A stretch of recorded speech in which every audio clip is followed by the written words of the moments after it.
Friendship, for example, is a real gift. It's an insane world. In it there is one sanity, the loyalty of old friends. You're the best friends anybody ever had. Lone bad friend, good. Bubba was my best good friend. I had to make sure that he was okay. Friendship and family, these are the things that matter. Can we just become best friends? Yep. Touch my friends again and I'll blind you. Thanks, Mike. You're my best friend here. Lose one friend, lose all friends, lose yourself. We ride together, we die together. Bad boys for life. That's what friends are for, right? Friends? Louis, I think this is the beginning of a beautiful friendship. If you're not over here in 15 minutes, you can find a new best friend. You've been saying that since the 5th grade. Welcome to the I Am Your Friend podcast. I'm your host, Aiden Licker. Thank you so much for tuning in for another exciting episode of Friendship, or whatever the fuck we do here. It's me, by myself. Another solo episode for you. Unfortunately, I had a guest cancel. Well, two guests cancel twice. I don't know how to say that. I had a guest scheduled for before I left for vacation that unfortunately had to cancel, and then I had one scheduled for today that unfortunately also had to cancel. But the show must go on, as we say in the biz here at my parents' house. Yeah, so it's all good though, dude. It's all good. Just got back from vacation, which was awesome. It was the first vacation I went on in 3 years. That wasn't like a bachelor party, or I don't know, some people might consider a tour vacation. It's not. It was actually a week that I took completely off of work, didn't check into work once, felt awesome. Spent every day on the beach, and hung out and with my fam, and it was a great time. And it did wonders for my mental health. So I'm feeling refreshed. I'm feeling good. Wanted to still get an episode to you guys because that's how we do it here at my parents' house. All right, I'm done making that joke. Yeah, man. Feeling real good. I was in such a good mood today. Like, just to be like, got home last night and like today got a bunch of shit done, and then just like chilled and relaxed, and got my shit in order, ready to get back to work, and I'm stoked for it. Vacation time rips, I'll tell you. But yeah, no, things are cool. Real bummed about the guests that got canceled, but hopefully we can get both of them back on when they are available. And then we're going to have to see what the fuck goes on over the next few weeks. I'm going to still try to put out an episode every week. However, I leave for tour again next week. Heading out with Super American again on the Mom Jeans tour. Come check it out. If it's coming anywhere near you, most of you guys are in Buffalo, I know, but we're playing Toronto and Cleveland and New York and a couple other places within a certain distance. Going to be a really, really cool venue, so I'm super excited. Going to be doing merch and guitar teching. Always a good time. Super excited to get back on the road with those guys. But what's cool about it is that we get a few stops home in between some of the weeks, or in between some of the dates. We get to stop home a few times, so hopefully I could figure out some scheduling and get some podcast episodes in, so nothing even stops on this side of the house, because I love doing this. I still want to put episodes out weekly. I've been given the suggestion of like trying to do episodes remotely, but I think it's just too difficult. I suppose I could just like record them on my phone, but that would sound like shit, and there would be no video part of that, and that's boring. Because we do things high quality here, baby, okay? We got the microphones and the lights and the camera that I spent too much money on because I invest in myself, all right? That's how it works around here, and that's what you got to do. As far as things that I'm thinking about lately, I started listening to an audiobook. Okay, let's start there, right? I'm listening to an audiobook. If you guys listen to audiobooks, when you finish that book, do you tell people that you read it to feel better about yourself? I feel like that's what I'm going to do. I'm going to be like, oh yeah, I read that book. Didn't listen to it, But doesn't matter. It's this, you retained the same information, right? It's still a book, I guess, right? You just consumed it in a different way. I still consider that a read book. Let me know. What do you guys think? Am I a liar? Am I a phony if I say that? I think it's a little white lie. I think it's fine. I think it makes me feel better about myself. Makes me feel a little bit smarter because I'm not so good at reading. All right? Which I attribute to having ADHD. Okay? And that's fine, dude. I'm not an idiot. I'm a smart guy, I think. Just not good at reading. I don't know what that means. Anyway, listening to an audiobook called... What is it called? Codependent No More is the name of it. I found it in a TikTok comment on a TikTok video I heard of somebody talking about codependency, and I just found what they were saying very interesting. And I didn't really, I mean, I've heard the word codependent before, and I always thought codependent was just the opposite of independent, but I guess the opposite of independent would be dependent, right? So maybe I am an idiot, but codependent didn't mean what I thought it mean. You know, I thought it just meant like you just like need somebody to be around all the time or somebody to like cling on to. But codependency is a different thing than that. And this book kind of goes into that. Although the book was written in 1987, which, you know, so it's a little old school, you know, there's probably some stuff that could be added to it as far as like social media and, you know, in the modern world go. But it is still a very interesting read, learning about what codependency is, which it's pretty vague, I guess, what it is, because it's such a broad idea. But essentially, it's like, you know, those people who feel like they have to be like caretakers for everybody, or like feel the need to fix people, or like attract those kinds of people to their lives, which I think I definitely have done before in like past relationships and stuff, and I still kind of have those tendencies, which is why I decided to pick up this audiobook, because I just was really interested in more of that. And as I'm listening to it, they surround a lot of the ideas around alcoholism.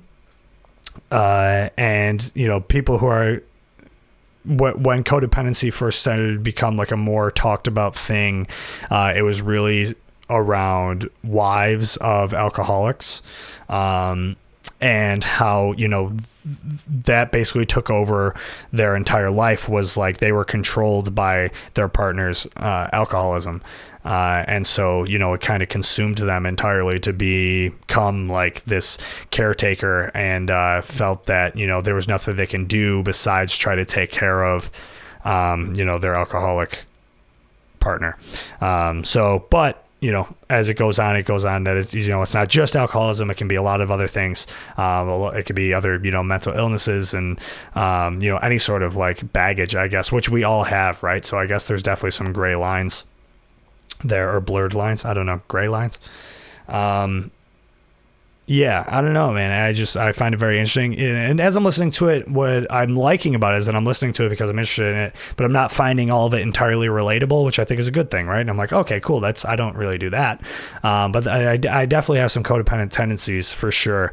That, in all like aspects of my life, in terms of work and my relationship and my friendships and you know, my family, like, you know, I have codependent tendencies for all those things, and I've been thinking a lot about that and just like where that came from, why I'm like that. And I'm sure I feel like that has to be a very common thing nowadays. I feel like it's almost like the ADHD thing. It's like who the fuck doesn't have it when we live the way we do, you know, like entirely online and being fed a bunch of information, especially around when we're talking about tons of different things about mental health. You know, and I think for me, you know, growing up, I struggled with anxiety and eventually depression and, you know, ADHD and things like that, where, you know, I always felt like different, and, you know, things I've talked about on here a bunch, that I kind of always was attracted to people who like, you know, I found myself to be kind of like a broken person, right? So I always kind of found myself attracted to people who were also like that, because I felt like, hey, they probably understand me. You know, when a lot of people in my life growing up, I felt like didn't understand me or couldn't, that I felt myself like clinging to these kinds of people, and then from there forming this kind of codependency of like, oh my God, you know, their problems are worse than mine. Who am I to complain about my own problems? And I'll have to push all my wants and needs aside to put this person first because, you know, I want to make sure that they're okay before I'm okay, which is very unhealthy to do. And I still definitely do that from time to time. Not as bad as I once was, for sure. But definitely interesting. So that's a rec for you guys to check out. Codependent No More. Got the audiobook on Libby. If you don't know about Libby, not a sponsor. Wish they were. That'd be sick. But Libby is a e-library app, and if you have a library card, which you can get for free on, like, if you're in Buffalo, the Buffalo library website, you can just sign up for a library card, and they send you the code for it immediately, and then you can use that for a Libby account, and you can rent audiobooks or ebooks, and you can even like download them to Kindle and shit. So it's super cool. So I rent audiobooks all the time. And I was listening to it on the way home, on the drive back from South Carolina from vacation. And I was listening to it a lot today while I was doing stuff around the house, and it's really good. And a lot of very interesting stuff in there. So you'll probably, once I finish it, you'll probably hear me talk about it more. But yeah, vacation was so cool, man. It was so nice to be able to get away. I feel like my life was just like so go, go, go, go, as you've heard me talk about a lot on here, I'm sure. It was really great to be able to just kind of get away and decompress for a week and just chill and drink a bunch of beers with my brothers and all of our significant others and my parents and some friends, and went to my cousin's wedding in Asheville, North Carolina as well. That was sweet. Asheville, North Carolina, very, very cool place. I've heard a lot of cool things about it before I went down there, and I was excited to finally check it out. Super cool, very mountainous area, which I wasn't expecting. The weather was like perfect, like super like comfortable weather, which was awesome. And yeah, just a really, really interesting place. And I highly recommend it. If you're traveling around, go to Asheville, North Carolina. It's very cool. More coffee shops. It's a very small city, and they have more coffee shops than I've ever seen in like per square mile ever. I went to just look up like any old coffee shop, and like I had so many options. I didn't really know what to choose from, but the one I picked was really good. Don't remember the name of it, but I'm sure you can find a bunch of them. I ended up just like Googling like best coffee shops in Asheville, North Carolina, and just went to a bunch of different lists, and then just found the one that was like common amongst all of them and went there. High Five, I think it was called, something like that. Their logo was a hand. Anyway, it's irrelevant. It's a good time though. I didn't really have much to talk about besides that today, so I put up an Instagram story just now, asking you to submit things that you want me to talk about, and I will discuss them because I was not prepared for this episode, and I just wanted to get one out. You know what I'm saying? So let's see. So we'll start off. Our friend Christine, she was on the pod recently. She wrote in and said, "Do you believe in true evil? To what extent is morality a social invention? And can slugs feel love?" 3 very loaded questions. We'll take them one at a time. Do you believe in true evil? I do. I believe true evil definitely exists. You know what? This is a great question too, because this is something I think about a lot, or have thought about a lot, like my entire life. Like it was just like, because I always had such like a moral high ground and held myself to such a morally high standard that I didn't understand. Like I didn't think evil could naturally exist, right? Like it had to be some sort of like manipulation or you know, abuse or trauma that somebody went through that made them that way. And I think that still is true to a certain extent, but it's got to all stem back from somewhere, right? I mean, and maybe, you know, as we have evolved as human beings, like we've kind of become more self-aware and become, our morals I think have only gotten better, to where like, back in, I don't know, let's say like the 50s and 60s when like physical abuse was like more like accepted and normal, and now we've come a long way from that. So I think we definitely have improved, but I think I have to assume natural evil does exist because I am such a person who believes in like the balance of the universe, and you don't have a balance of the universe as everything is good. You know what I mean? It's kind of like that idea, like there is no light without darkness. So I think true evil does exist. And I think it has to exist because I think that's what, makes us, like makes good happen, right? Like we're like, oh yeah, when this bad thing happens, it makes me feel bad, or it makes people feel bad, and we don't want people to feel that way, so we have to correct for that and be better people. I think we learn from that kind of thing, you know. I think, yeah, in the face of evil, we can learn a lot from that, and like I just said about everything, like about like going from like a time, you know, 60 years ago when physical abuse in the home was like a normal thing, and now it's not, or it's not as, you know, it's not an accepted thing anymore. And that's, I think we saw the evil of that, right, and then like decided to grow from that. So I think true evil does exist, and I think it's necessary in a weird way. So that's my answer to the first question. Next, we've got, to what extent is morality a social invention? Well, that goes hand in hand with the first question, I guess, right? About everything that I was just saying, I think. I almost would say morality is like entirely a social invention. You know, I think there are, you know, I think you have natural evil and natural good, but I think morality can exist without both.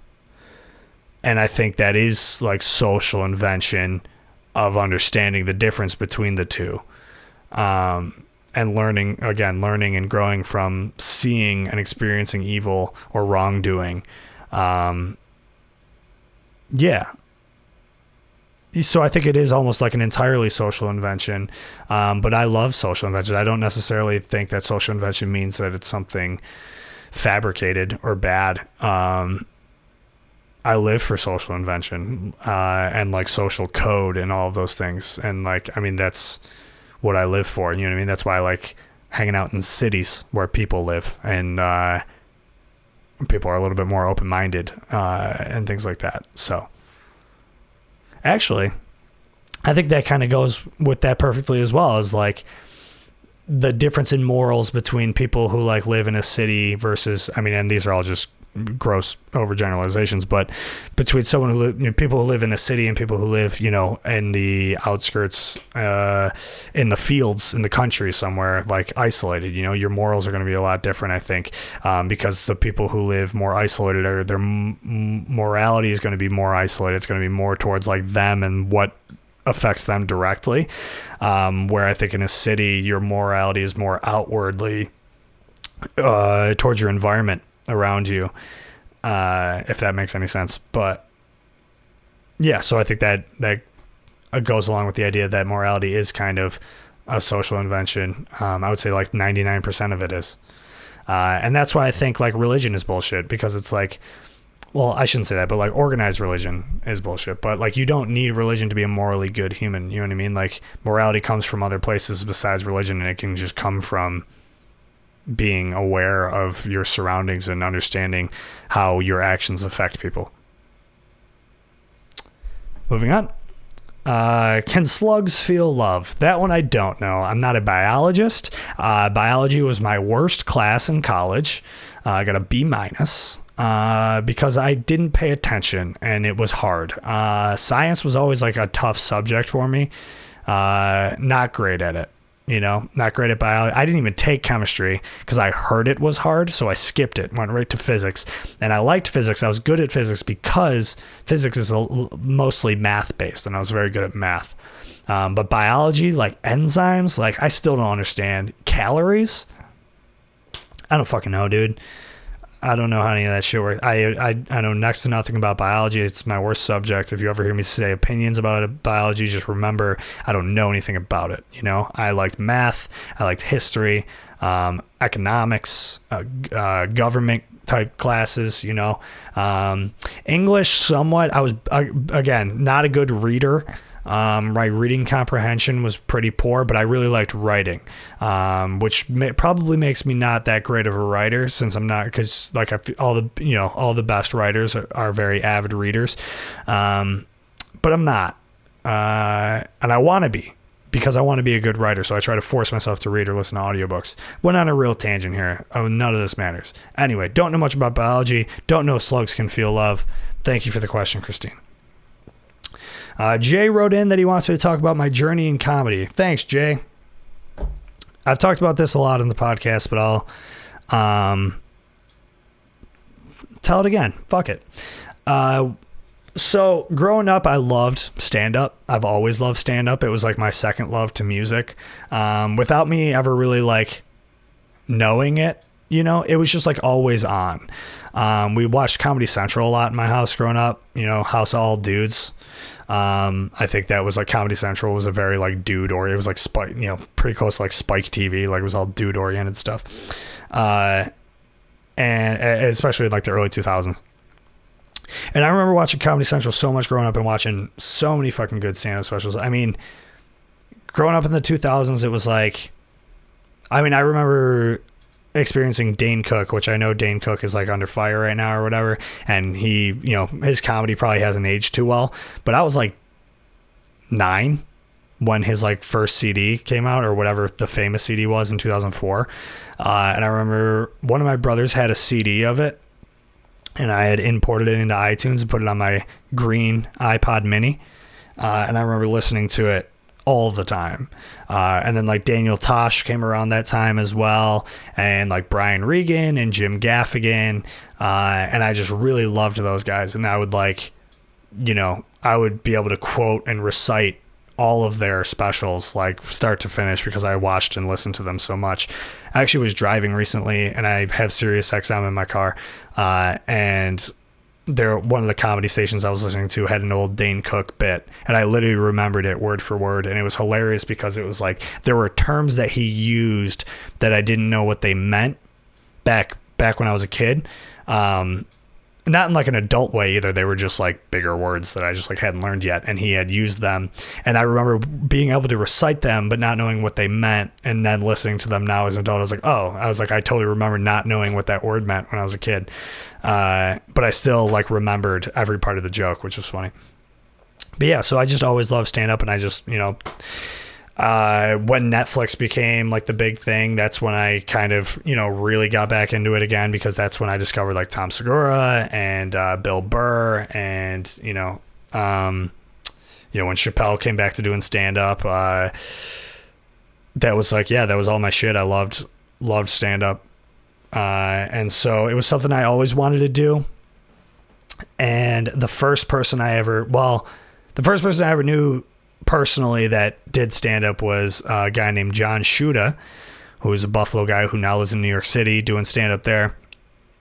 And John and I went to he went to grammar school with my brother. This is all such a long story for no fucking reason, but John Shuda did stand up and I was like, oh shit, that's awesome. And then I didn't get to like talk to him for a while. And then Sam Minnie, who I had on last week, was a friend of mine, and I found out she started doing stand up, so I talked to her about it. And then Max started doing stand up. I had him on the podcast and I talked to him about it. Zach Deach, who I haven't had on the podcast yet, he lives in Chicago, but hope to have him on someday. And I had a conversation with him at the Pink one night about starting stand up, and he was the one who really like gave me like, this is what you should do. Which was just write jokes and go to open mics and try them out.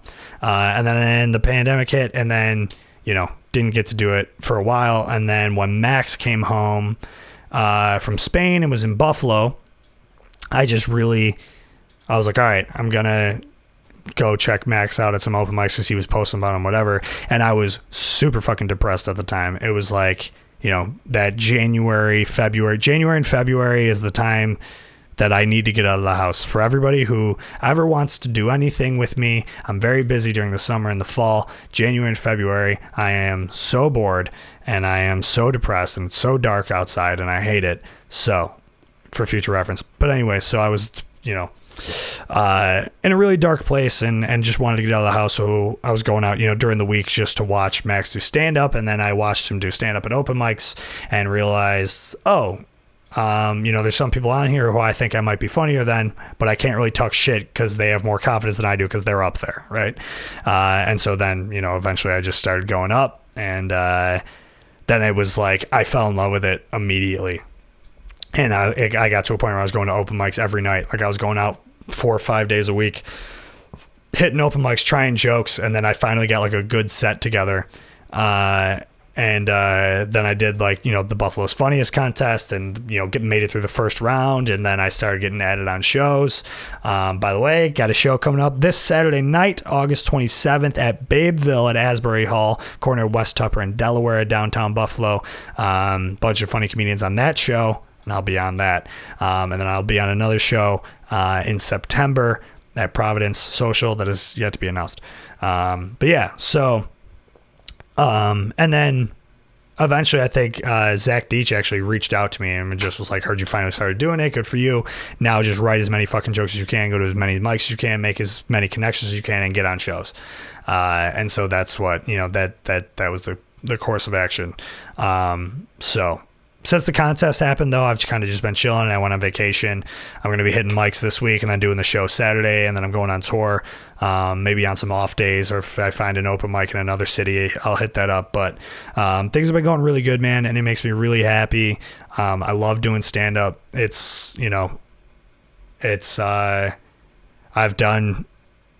I've only done a few shows so far, and I've done a lot of open mics too, a lot of full rooms and a lot of empty rooms, and I've done some jokes that have really not done well, but, every once in a while I get a joke that pops, and it's the best fucking feeling in the world.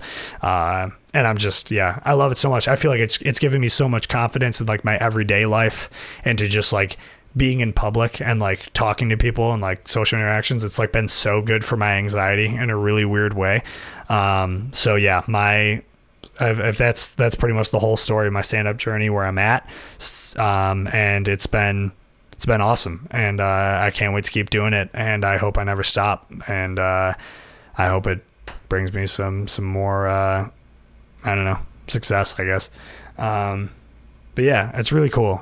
Shout out stand-up comedy and the Buffalo comedy scene, who's been like super welcoming and cool to me. Very, very cool people in that scene. All the people that run the mics and everything are very good people, and it's a really cool community, and I love making people laugh, and I love entertaining people, so which is why we do the podcast, bro. Okay, thank you, Jay, for writing in. My friend Alex wrote in. Shout out, Alex. A bit of a serious one, which I appreciate. Thank you, Alex, for being writing in a bit of a vulnerable question here. Any perspective on I fucked it up. Any perspective on grief and loss? Been going through it lately, having a hard time. Very sorry you're having a hard time. Grief and loss are an interesting one for me, and I always find myself struggling when I'm either dealing with it myself or like around my friends or anybody who's dealing with it. And this actually kind of ties in with what I was talking about earlier about the codependent thing, about like being a codependent or having codependent tendencies or being a codependent person. Like, it's hard when you don't have a solution for, like, you want to help people, but if you don't have a solution for somebody, you feel like you're not helping them, and you feel like it's not worth helping them. And that's something that I struggle with a lot. And that's what I find a lot of the times when, like, I have friends who are grieving or going through loss or anything like that. Like, I never know the right thing to say, and that's tough for me. And I've gone through it myself, but you know, I've been very lucky that I've never lost anybody tragically. Like, everybody I've lost in my life, or that I was really close to, has, were like grandparents that were very old, and lived like a very long life, and then like got sick. And like, when you have somebody who's like, that you're close to, that's dying of old age, I guess, or like, is just very old and starts getting sick, you kind of grieve through that. And then when they finally pass, it's like, all right, it's like, and that was it for them, and obviously it's still sad and everything, but it's kind of a smoother process, I suppose, because that's like the best case scenario, right? Like, that's what we all hope for. We all know it's coming. But when it's tragic, or like, unexpected, or anything like that, I've experienced it a couple times with people who I wasn't like entirely close with, but like people I knew. And it's tough, man. It's weird. It's so hard to get through those times. It always feels like some sort of weird fever dream. and like like it's not real. Like you expect that you wake up a lot thinking that they're still around, and it's super tough. And I wish I had better words to say other than I'm sorry that you're going through that. I guess I would say surround yourself with people who provide good energy that are real.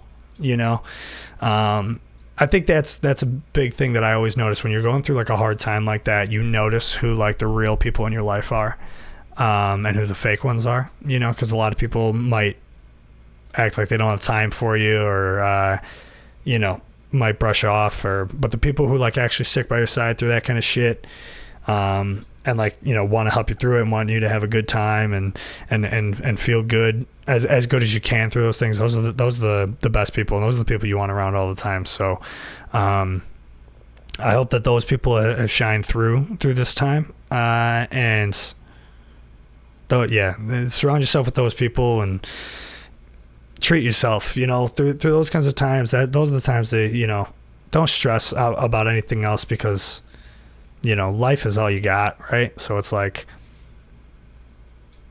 put on a movie that you really like and fucking toss your feet up and put on some sweats and eat junk food and just let yourself enjoy what you got while you got it, I guess.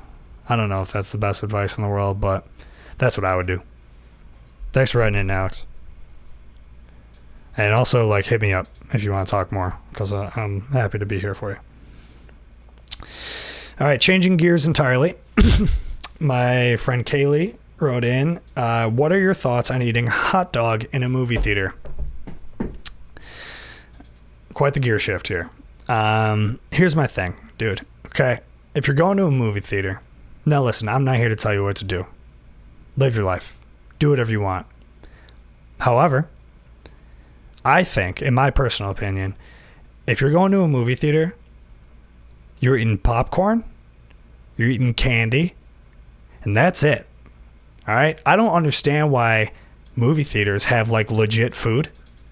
Like Regal has like chicken nuggets and like corn dogs and I guess maybe hot dogs and maybe burgers or something. Like, dude, what do you do? No. This is like, you're going to stink up the theater, right? The theater should only smell like popcorn. All right? That's it.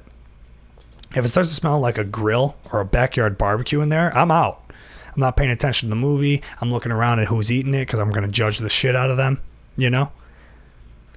Don't do that. Popcorn, candy, soda. All right, pop, if you want to call it pop. I don't give a shit. All right, the soda pop debate. Let's get into. Who cares? Stop it. It's a regional thing. All right, people in the Midwest call it pop. People down south call everything Coke. That's absurd. Who cares? Let them do what they want. All right, Northeast and the West and pretty much everywhere else calls it soda. All right, Buffalo for some reason we're like a Midwest. We have like a Midwest culture here, even though we're in the Northeast. And like we're also like Canadian somehow, and we call it pop. All right, I call it both because I went to a school where people from all around had it, and everybody would debate it. And all right, call it whatever you want. All right, while we're on that topic, pizza. All right, listen, if you're from New York City, I get it. You like the thin crust, okay? It's fine. That's fine. I like the thin crust too. It's good. But you know what? Buffalo Pizza's got thick crust, and it's also good, dude. Okay, and that's it. I don't understand. Also, if you want to eat your chicken wings with ranch, fucking do it. All right? What is with you? Well, who are these people? Who are these people? Who are these people that care so much about what people are dipping their wings in? All right? These never ranch people, get a personality. All right? While we're on that topic, if you ever go to a concert or any sort of crowd environment that is not a Buffalo Bills game, and you start doing the Buffalo Bills shout song, go fuck yourself. Okay? Big Buffalo Bills fan here. Love the Buffalo Bills. They look so fucking good this year. Okay? They might make it. All right? I'm not going to say the words. I'm not going to say the SB words, but they might make it. They got this is the year. If it is any year, it's this year. Okay? I love that fucking team. I love doing the Bills shout song at Bills games and at the tailgates and every time they score. If I'm at a concert and I hear you doing it, I hate you and I want you to leave immediately. If I had a concert venue, I would make security escort anybody who ever did that, because you're the worst and you have no personality. Don't eat hot dogs in movie theaters. Moving on. Matt Sleds wrote in. He wants me to talk about the Oasis documentary. All right, Sleds, let's do it. Me and Matt Sleds and Brendan Orr. Shout out Brendan Orr as well, and shout out Matt Sleds. We went to the North Park Theater, speaking of movie theaters, and we watched the Oasis documentary that came out called Oasis Live, or Oasis Nebworth 1996 or something like that. And I think it was directed by like Ridley Scott's son or something. Some like very famous director's son. Super sick documentary. I was high as balls when we went and saw it. We smoked a J in somebody's car. I think it was Brendan's car. And then we went in and we got our popcorn only. Okay. And I remember watching that shit and I felt like, the North Park Theater, first of all, is awesome.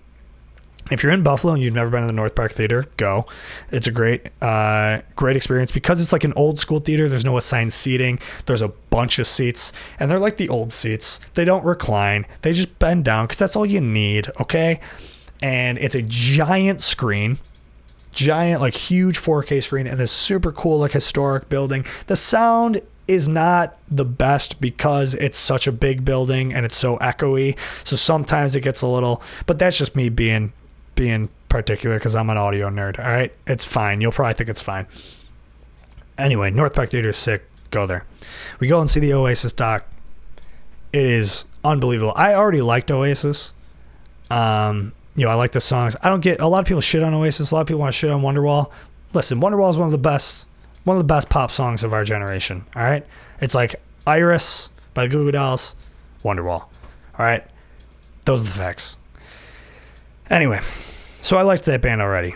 And then I went and watched this documentary. Now, if you don't know about Nebworth to this day was the biggest concert for one single band of all time. 500,000 people, 500,000 tickets were sold for one band, Oasis. And it was at Nebworth, England, which I believe is the same place that Green Day did the Bullet in a Bible concert. Which is also a sick concert. It's just this huge field in England. And, and Oasis did 2 nights, and it was 250,000 each night. So that made it like the biggest one-band event in history. Super cool. So I like knew about this, but didn't know like all the ins and outs of it. So the documentary goes into like everything.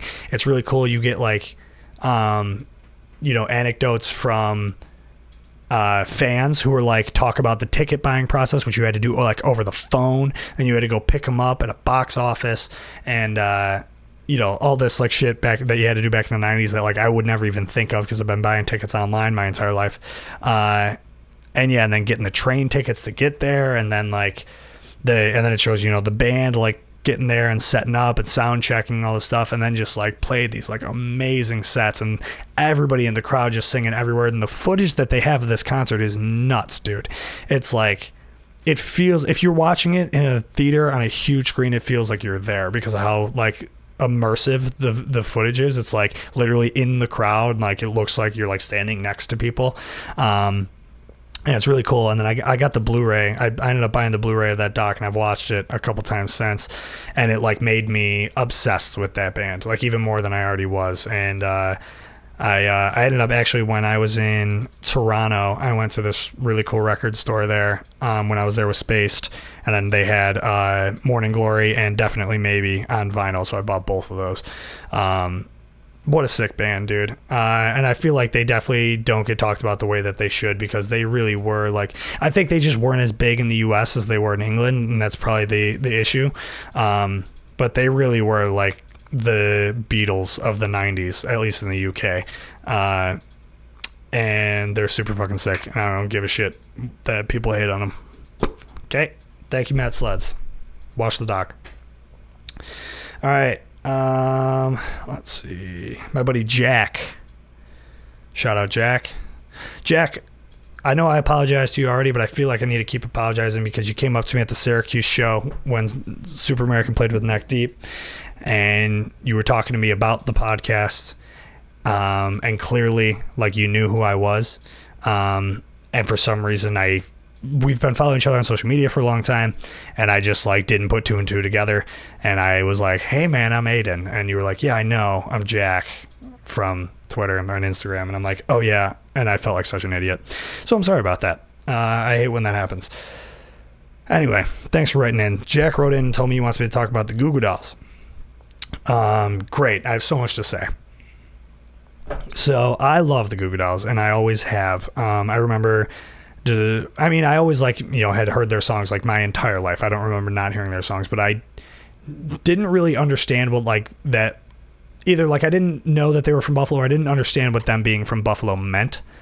You know what I mean? And I remember I had a neighbor growing up who was like really into them, and he had given me like a bunch of CDs, like the old school CDs, like Superstar Car Wash, and he had like the Live in Buffalo, the 4th of July show, like DVD and CD, and that was I think it was that DVD, the 4th of July concert in Town Square, that was just fucking, or Niagara Square, I think that's where it was, I don't remember, but man, it was such a sick concert, and me being like, oh my god, that's like where we live, you know, like, and kind of made me understand like what this band being from Buffalo meant.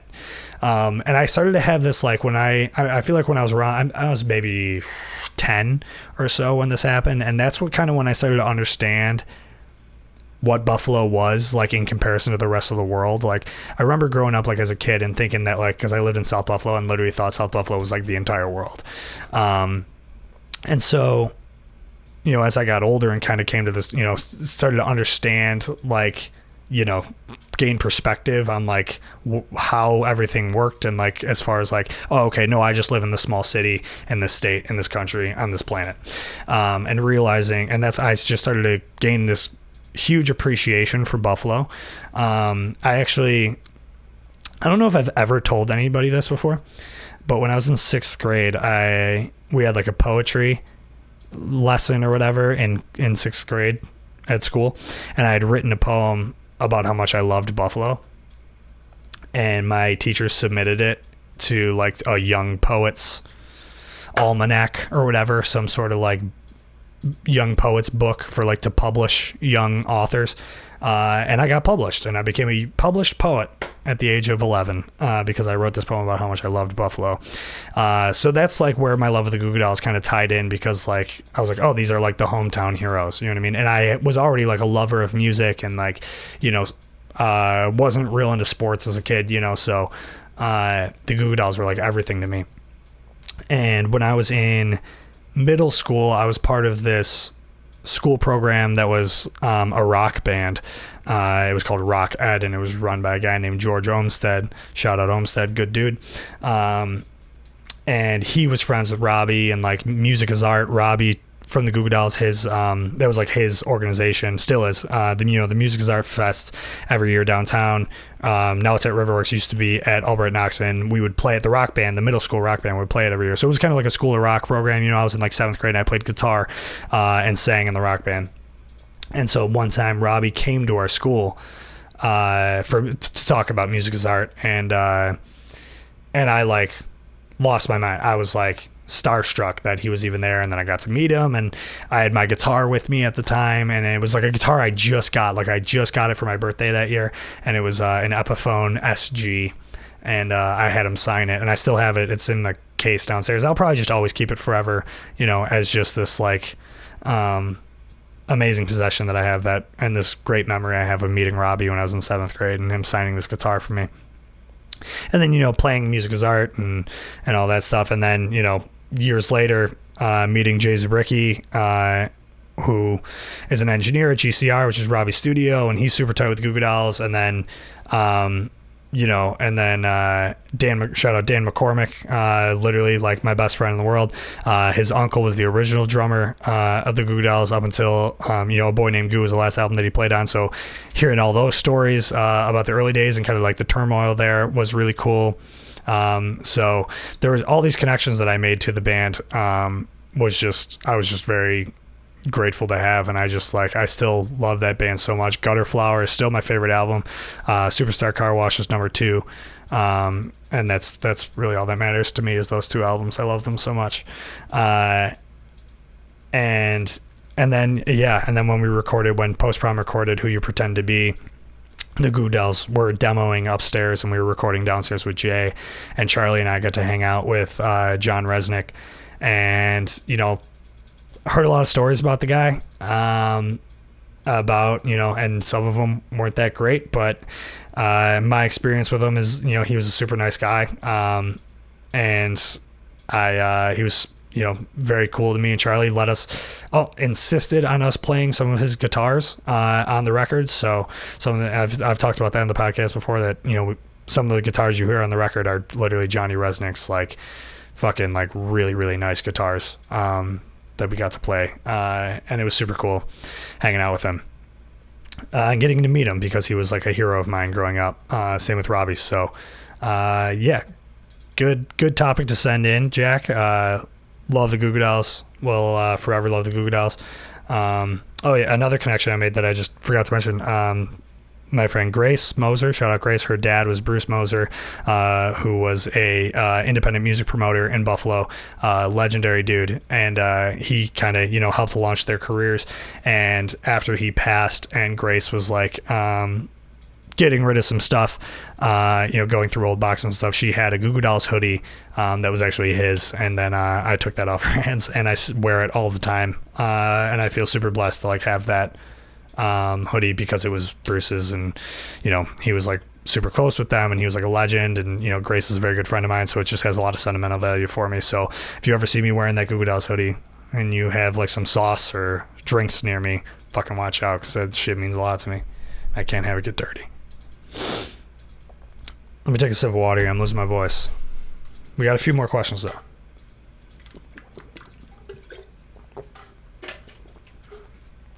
All right. Jake wrote in. Shout out Jake, for me to talk about dirt bikes. Listen, Jake, I don't know much about dirt bikes. I've never ridden a dirt bike, but they seem cool. I see you riding them all the time on your Instagram, and I love it. I love those. When actually I went out to dinner with my parents tonight, my dad goes, "Hey, what's Jake up to these days?" I go, "Well, he bartends at Community Beer Works and he rides dirt bikes." And because that's all I know that you're doing these days, and good for you, man. It seems fun. It looks super cool. I like seeing you riding through the streets in the city. Looks fun. I would love to ride one day. If you ever want to hang out and smoke some weed and ride some dirt bikes, I'm in. That's all I got about dirt bikes. So thanks, Jake. Thanks for writing in. All right, Charlie wrote in.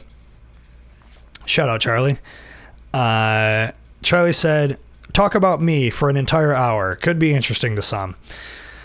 Charlie, I'm not going to do that, but I will give you my great appreciation as a friend and a bandmate. I love you to death. We haven't hung out in a while because things have been very busy, I think, for both of us. But I hope we hang out soon and write some songs again. And I know we're going to do that. Post Prom is going to be writing some new music soon. Well, Charlie and I have been writing songs independently. We're going to get together and turn them into full Post Prom songs. I'm super excited about it. Writing music with Charlie is the best, and I want to do it forever.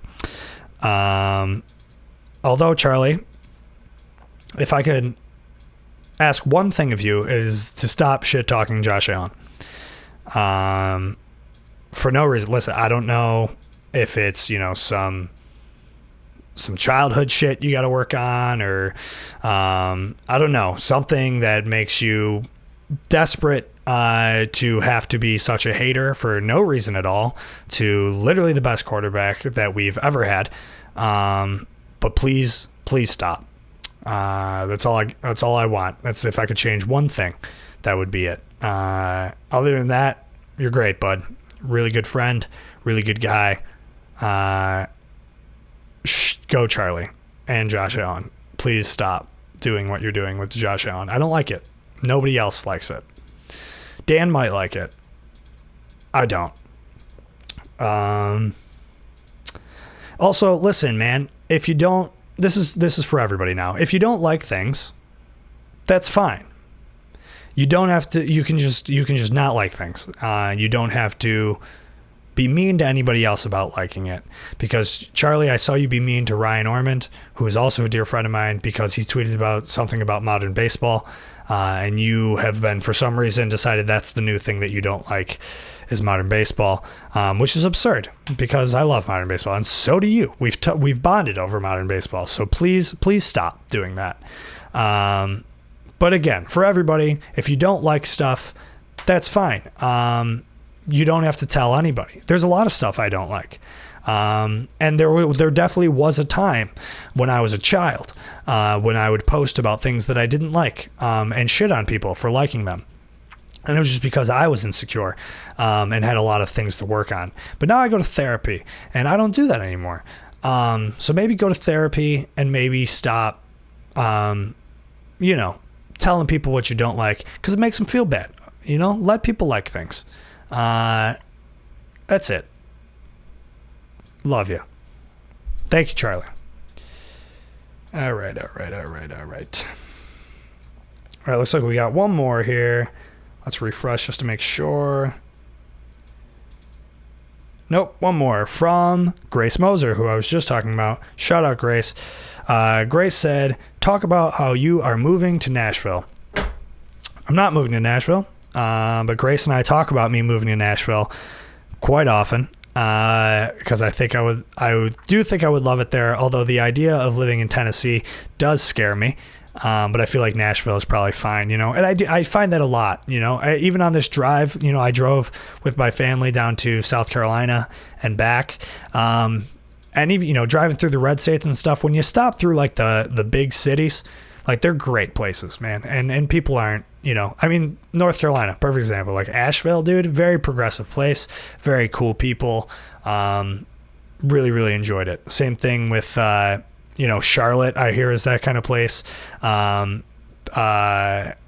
There, Morgantown, I think, West Virginia, where West Virginia University is, seems like that kind of spot, so I believe every big city is probably decent, but just the idea of living in Tennessee and knowing that like I can go to jail for smoking weed really just doesn't sit well with me. Same thing, and the abortion thing is a whole thing.